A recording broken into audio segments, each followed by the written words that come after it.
السلام عليكم، ازيكم عاملين ايه؟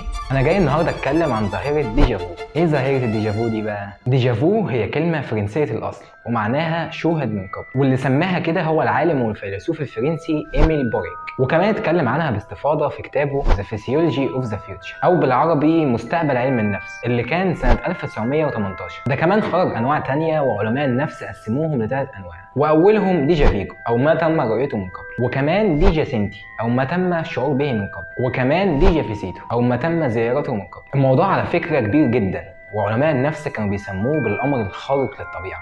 وكل الكلام ده بقى باختصار انك بتحس بحدوث موقف، او حتى انك شفت الشخص ده قبل كده، او حتى اتعاملت معاه مع انك اول مره تشوفه وتتعامل معاه، ويمكن كمان تحس انك رحت مكان معين وانت برضه ما رحتوش.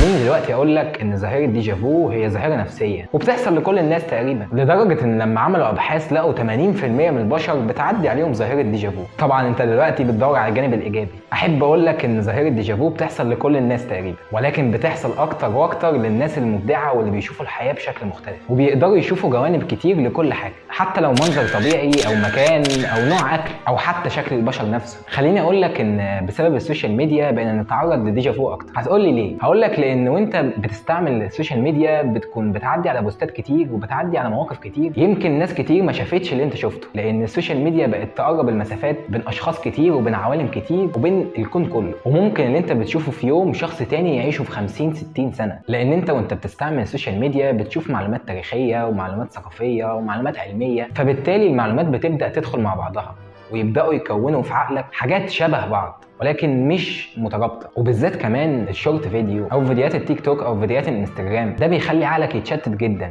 وبيخليك تشوف معلومات كتيره جدا فوق ما تتخيل، لان الفيديو بيكون 30 ثانيه و60 ثانيه ولكن بيأثر على عقلك لان انت بتتفرج على فيديوهات كتير، وانت بتكون قاعد في حالك ممكن يجي لك فيديو للنرويج، ممكن يجي لك فيديو للصين، ممكن يجي لك فيديو لامريكا، فبالتالي انت بتشوف ثقافات كتير جدا في وقت محدود، ممكن الساعه تشوف مليون ثقافه فيها. كل ده بقى ما كانش بيحصل زمان، ما كانش بيحصل في قبل السوشيال ميديا، لان قبل وجود السوشيال ميديا الناس ما كانتش بتشوف الثقافات دي كلها، ما كانتش بتشوف حاجات مختلفة بالكم ده. وكمان وانت قاعد دلوقتي ممكن تدخل تسيرش في اي موقع على اي حاجة في الدنيا حتى لو حاجة لا تمس الواقع بصلة، انت بتشوف حاجات مختلفة الجيل اللي قبلك ما شافهاش ولا هيشوفها، فبالتالي السوشيال ميديا بتأثر جدا على الظاهرة دي، وعشان كده عملية حدوثها بقت اكتر، وعشان كده جيل الانترنت بقى عرضة اكتر لظاهرة الديجافو. عايزك بقى دلوقتي تركز معايا في الصورة دي اللي ممكن جدا تشوفها في فيديو او بوست سوشيال ميديا، وبعد كده عايزك تتخيل معايا انك رحت في رحله او شفت المنظر ده. دلوقتي عدى شهر او 2 او حتى سنه وانت دلوقتي رايح في رحله تانية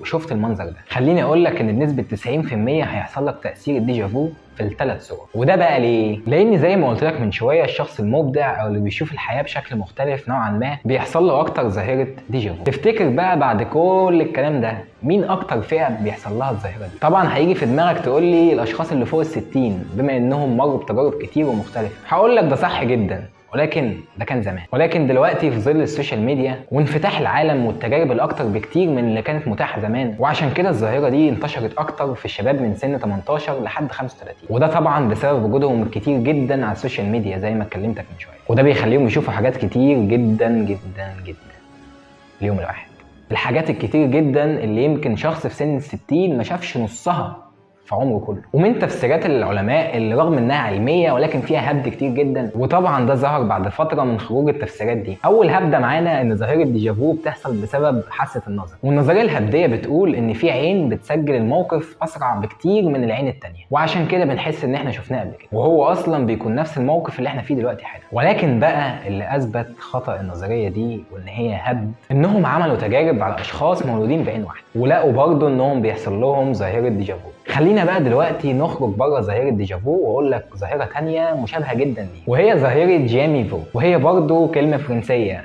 ومعناها لم اراه من قبل. ودي بقى قصتها قصه لانها عكس ديجافو تماما، لان في اللحظه اللي بتحصل لك فيها ما بتبقاش قادر تفتكر الموقف اللي بيحصل لك قبل كده. يعني مثلا انك تكون خارج مع اصحابك في مكان معتاد عليه وبتخرج فيه كل 2 و3 ولكن ما تفتكروش تماما. والخلاصه يا صديقي ان ظاهره ديجافو تجربه استثنائيه ومثيره جدا جدا، وبتخليك تحس باحاسيس مختلفه منها الحلوه ومنها اللي مش مفهومه. بس اللي كل الناس متفقين فيه ان اللي بتحصل له الظاهره دي ما بتضايقوش خالص وبيكون متصالح معاها، بل بالعكس كمان دي بتحسسه في جزء من الثانيه ان هو مستكشف المستقبل، وده حقيقي احساس عظيم. وعايز بقى اقول لك ان رغم كل الكلام اللي وضح لنا ايه هي ظاهره ديجافو، ولكن لحد الان العلماء ما وصلوش لاسباب منطقيه تماما للظاهره دي. ومين عارف، مش يمكن انت تكون عالم بكره وتكتشف لنا اسرار ظاهره ديجافو. وبس كده، اتمنى يكون الفيديو عجبكم ان شاء الله ويكون في حاجه مفيده ومهمه. شكرا جدا، السلام عليكم.